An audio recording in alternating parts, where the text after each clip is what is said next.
1000 ஆண்டுகளாக கேரளாவின் காடுகளின் நடுவே மனிதன் எட்டி அறிந்து கொள்ள முடியாத ஒரு ஆன்மீக மையம் சபரிமலை. ஒவ்வொரு ஆண்டும் கோடிக்கணக்கான விசுவாசிகளை இழுக்கும் ஐயப்பன் சுவாமியின் பாதை. ஆனால் இந்த யாத்திரையின் ஆரம்பம் எப்படி கிடந்தது? ஐயப்பன் யார்? அவரின் வரலாற்று உண்மை என்ன? அவர் கதையில் மறைந்திருக்கும் ரகசியம் என்ன?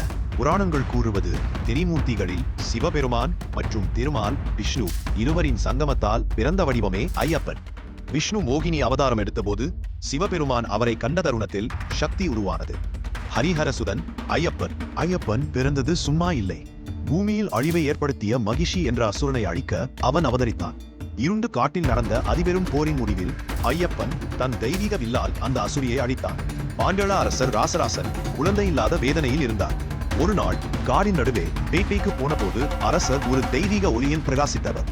ஐயப்பன் தன் ஆன்மீக தியானத்திற்காக தேர்ந்தெடுத்த இடம் காடுகளின் நடுவே. மனிதனின் மொழி செல்வதற்கே அரிதான இடம் சபரிமலை. அவர் தியானித்து தனது சக்தியை உலகத்திற்கு ஆசீர்வாதமாக விட்டார். 18 படிகளின் ரகசியம் சபரிமலையின் 18 புனித படிகள். ஒவ்வொரு படியும் வாழ்க்கையின் 18 தத்துவங்களையும் குறிக்கிறது.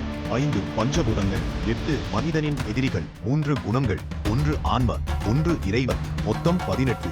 இவையே வாழ்க்கை சுழற்சியின் ரகசியம். ஏன் சபரிமலைக்கு முன் 41 நாள் விரதம்? ஏனென்றால் பயணம் மட்டும் உடம்பின் பயணம் இல்லை, மனத்தின் பயணம். அகந்தையை எரித்து சுத்தமான மனதுடன் ஐயப்பனை அடையும் பயணம். சபரிமலையில் இன்னும் பல ரகசியங்கள் இருக்கின்றன.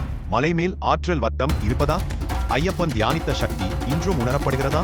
அல்லது கோடிக்கணக்கான நம்பிக்கைகளின் அலை இதை உருவாக்கியதா? ஐயப்பனை நம்புவது ஒரு தெய்வ நம்பிக்கை இல்லை, அது மனிதன் தன்னையே வெல்லும் பயணம்.